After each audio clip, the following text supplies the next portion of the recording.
Sudah pernah saya jelaskan. Rasulullah SAW adalah guru kita. Sepakati dulu poin ini. Tidak ada guru bagi umat Islam siapapun yang syahadat kecuali Nabi Muhammad SAW. Ini disepakati dulu.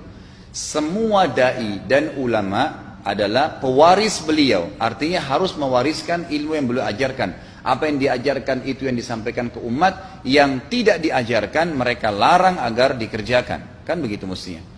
Ini kaidahnya dulu. Masalah kasus ada orang imam pimpin doa setelah sholat. Jangan dibahas doanya. Doa adalah ibadah. Tapi begini, sebelum anda kerjakan satu ibadah, tanya. Saya mau ziarah kubur. Jangan ziarah kubur sebelum anda tanya. Bagaimana Rasulullah SAW ziarah kubur. Agar jangan anda buat-buat ziarah kubur itu. Adanya orang taruh kembang di kuburan, siram air, buat batu nisan, pasang lampu, baca zikir-zikir di sana. Karena dia mau ziarah kubur semaunya sendiri. Tidak bisa. Anda muslim, punya kiai, punya Rasulullah SAW. Suri tauladan kita. Uswatun hasanah. Tanya Rasulullah ziarah kubur bagaimana. Rasulullah SAW dalam hadis Bukhari menziarahi kubur Baqi. Datang, memberikan salam, mendoakan mereka, pulang. Nggak ada lagi yang lain. Nggak pernah Nabi SAW bawa kembang, siram kuburan karena sudah kering. Padahal Madinah panas 50 derajat, pecah-pecah tanahnya. Ada istilah di Indonesia kalau tanahnya pecah, kesian lagi diazab di bawah, kasih air, kasih kembang biar wangi, biar ditaruh kembang yang paling mahal. Kalau dia ahli maksiat tetap disiksa di bawah gitu kan.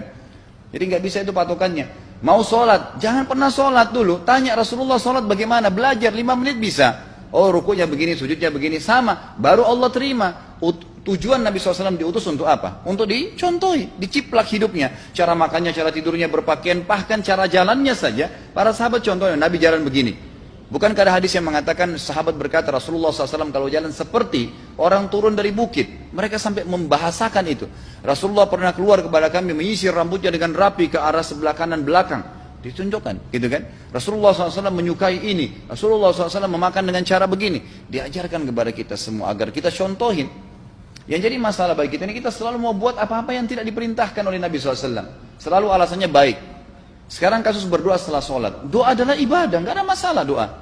Tapi kalau kita mau ikat antara sebuah ibadah dengan ibadah yang lain, tanya dulu. Rasulullah pernah ikat nggak? Pernah pertemukan nggak? Ziarah kubur dengan baca Quran. Ziarah kubur ibadah, baca Quran ibadah. Pernah nggak Nabi baca Quran di kuburan? Itu tanya. Nggak ada riwayat Nabi SAW pernah baca Al-Fatihah untuk orang mati atau baca di ayat Al-Quran. Datangkan dalilnya coba. Nggak ada satu hadis pun menjelaskan masalah itu. Lalu kenapa anda buat? Oh karena saya mau buat ibadah. Baik ibadah yang Nabi ajarin. Salam doain, selesai. Jangan lebih daripada itu. Masa anda lebih pintar dari Nabi Muhammad SAW?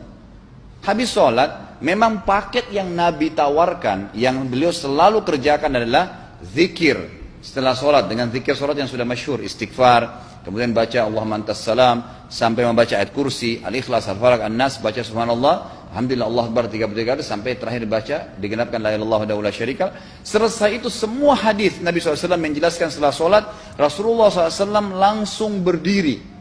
Memang beliau tidak pernah berdoa habis sholat lima waktu itu. Memang begitu. Bukan doanya yang jadi masalah, bukan. Karena Rasulullah tidak kerjakan, jadi kita tidak kerjakan. Saya tekankan dalam pengajian saya, kalau anda punya hajat berdoa, berdoalah setelah sholat ba'diyah. Insya Allah aman. Karena sudah lepas dari paket yang Nabi tentukan. Selama Rasulullah SAW sudah mencontohkan dan memerintahkan sebuah perbuatan, ditentukan tempatnya, jumlahnya, waktunya, jangan pernah dilanggar. Habis sholat bacalah subhanallah 33, alhamdulillah 33, Allah akbar 33. Jangan anda bilang saya bisa baca 100. Loh, Rasulullah suruh 33 kok. Ditentukan, jangan lebih pintar. Nanti setelah sholat, jangan ikutkan dengan paket rangkaian sholat ini. Di luar waktu sholat anda membaca 100, silahkan. Karena nggak ada penekanan di situ. Kalau ada penekanan waktu, tempat, dan jumlah, jangan dibantah. Anda pengikut Rasulullah atau bukan gitu kan? Harus jadi jelas. Yang membuat umat ini di Indonesia juga jadi masalah sekarang karena mau buat sendiri. Semaunya sendiri. Kenapa akhi, kenapa Pak Kiai, kenapa Habib, kenapa Ustadz, kenapa buat ini? Bukankah Rasulullah tidak mencontohkan? Oh enggak apa-apa, ini kan baik. Loh, kalau semua orang berkata seperti anda, apa yang tertinggal dari agama kita? Kira-kira apa lagi yang tertinggal? Enggak ada kemurnian agama karena semua orang mau buat semaunya. Gitu kan? Semaunya sendiri. Pindah rumah, baca berzanji. Apa itu berarti sejarah Nabi? Kenapa baca berzanji saudaraku? Rasulullah waktu pindah rumah pernah baca-baca gitu enggak? Enggak pernah. Kenapa dibuat? Anda muslim bukan? Muslim, ya saya harus ikuti.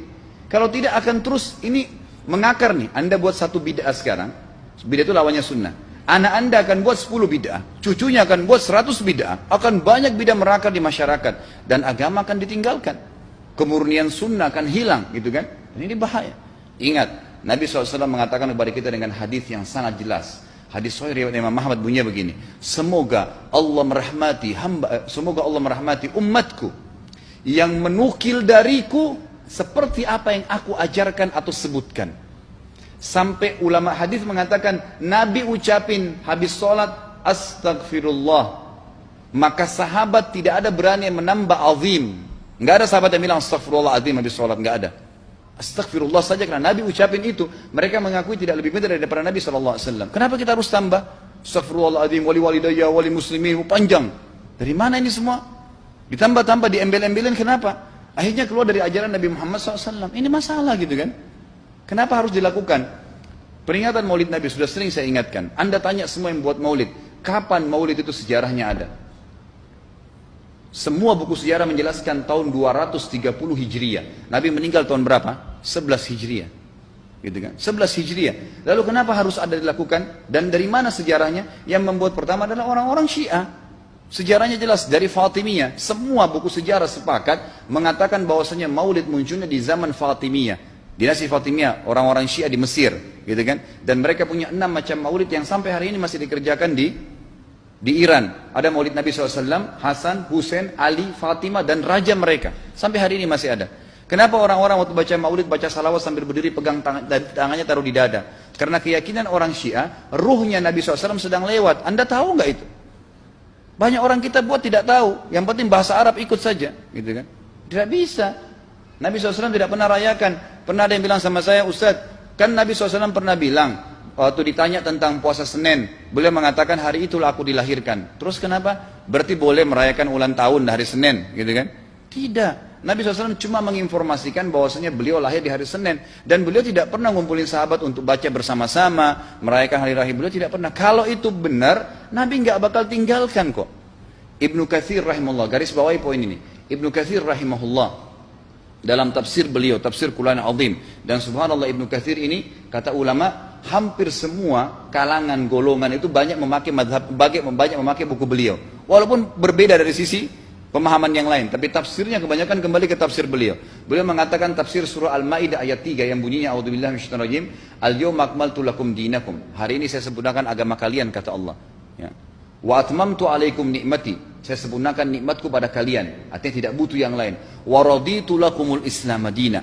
Saya ridho Islam sebagai agama kalian. Kata beliau, ayat ini turun menandakan dan memastikan bahwasanya Nabi Muhammad SAW tidak meninggal dunia kecuali sudah mengajarkan semuanya. Yang hitam, yang putih, yang gelap, yang terang, yang susah, yang muda, ya, semua dijelaskan. Siapa, kata beliau, yang menganggap masih ada sesuatu yang harus ditambahkan setelah Nabi SAW meninggal dan turun ayat ini, maka dia adalah ahli bid'ah. Dia orang yang membuat-buat agama. Nabi sudah ajarkan semua, selesai. Jangan ditambah, jangan dikurangin. Kita tidak lebih pintar dari Nabi SAW. Nabi nggak pernah rayakan hari lahirnya, jangan dirayain, selesai. Emang kenapa kalau kita nggak rayain? Kenapa? Tangan kita terputus? Enggak. Masih banyak ibadah yang disunnahkan gitu. Sama dengan kasus Isra dan Mi'raj. Kejadian besar dalam Islam. Tapi Anda boleh kembali kepada semua buku sirah. Saya tantang semua buku sirah Anda kembali. Insya Allah yang berpegang pada Al-Quran dan Sunnah, memang ada dasar wahyunya, maka semua akan menjelaskan.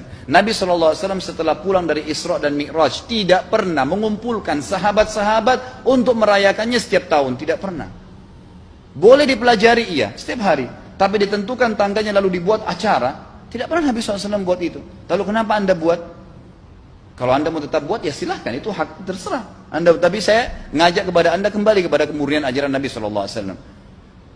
Kita tidak akan pernah kembali. Kata Syekh Utsaimin rahimahullah, umat Islam ini akan kembali kepada kejayaan mereka kalau mereka betul-betul kembali kepada ajaran Rasul mereka Muhammad SAW. Murnikan ajaran Nabi yang jalankan seperti yang beliau ajarkan, selesai, akan aman.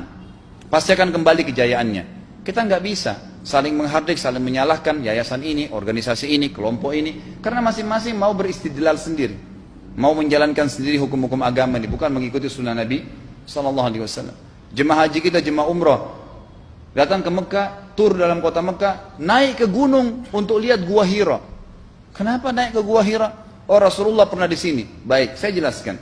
Nabi Muhammad SAW ke Gua Hira sebelum turunnya wahyu. Dan beliau terakhir sekali di Gua Hira pada saat menerima Iqra bismi rabbikal ladzi khalaq. Itu saja. Setelah kejadian itu, beliau turun dari Gua Hira. Dari waktu itu sampai meninggal, Nabi SAW tidak pernah ke Gua Hira lagi dan tidak pernah suruh sahabatnya ke Gua Hira. Kenapa anda ke Gua Hira? Sampai naik 3 jam ada yang jatuh mati. Karena jahil, tidak tahu pemahaman agamanya. Nggak bisa begitu. Cukup dikenang iya. Kecuali Nabi SAW suruh, datangilah Gua Hira. Ya silahkan. Gitu kan? Kalau enggak, kan begitu. Masalah Isra Mi'raj, saudaraku, kejadian besar. Ambil ibrahnya, yang penting ilmunya. Oh, salat 5 waktu, kejadiannya pernah gini. Ada kebesaran Allah, ambil pelajarannya iya. Yang Nabi tidak contohin, maka jangan dikerjakan. Hanya itu saja.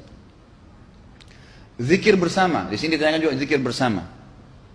Nabi SAW disebutkan dalam hadis Bukhari, kalau berzikir habis sholat, beliau membaca zikir tertentu, sahabat baca zikir tertentu, sahabat baca zikir tertentu. Jadi Nabi SAW tidak pernah paksain. Enggak pernah Nabi misalnya baca ayat kursi, harus semua sahabatnya ikut ayat kursi, enggak. Nabi SAW baca ayat kursi, si fulan baca al-ikhlas, si fulan baca subhanallah, masing-masing. Dan ingat, Allah SWT mengatakan apa? Tentang masalah zikir dan doa ini. Ya. Dikatakan, ya, kita harus berdoa kepada Allah, ya, wadunal jahri minal qawli bil gudui wal asal, wala takum minal ghafilin. Berdoalah kalian, berzikirlah kalian dengan doa kalian, dunal jahr minal qaul, tidak dengan teriak-teriak. Allah berfirman dunal jahr, tidak teriak-teriak, ya. Dan janganlah kalian menjadi orang-orang yang lalai. Makanya pernah ada sahabat, waktu Nabi SAW berkata begini, dalam hadis Bukhari juga, waktu pulang dari salah satu perjalanan, kalau kalian sedang menukik, kuda, unta lagi menukik, bertakbirlah, bilang Allahu Akbar. Kalau kalian sedang turun, menuruni sebuah lembah, bertasbihlah, bilang subhanallah. Ada satu sahabat badui, orang dari padang pasir, semangat dia jalankan sunnah Nabi. Waktu kudanya lagi naik, Allahu Akbar, dengan suara keras dia teriak. Jalankan sunnah kan? Tapi teriak ya. Apa yang terjadi? Nabi SAW panggil, ditepuk pundaknya, Nabi mengatakan, pelankan suaramu. Zat yang sedang kau panggil tidak tuli. Allahu Akbar. Cukup. Ada apa? Kecuali di medan perang lain nakutin musuh. Gitu kan? Untuk apa takutin kuda sendiri? Nggak perlu, gitu kan? Jadi mengikuti sunnah Nabi dengan ilmu yang benar itu akan membawakan ketenangan hidup. Yang buat kacau kita ini jadi kacau karena mau membumbu-bumbui macam-macam ditambah-tambah.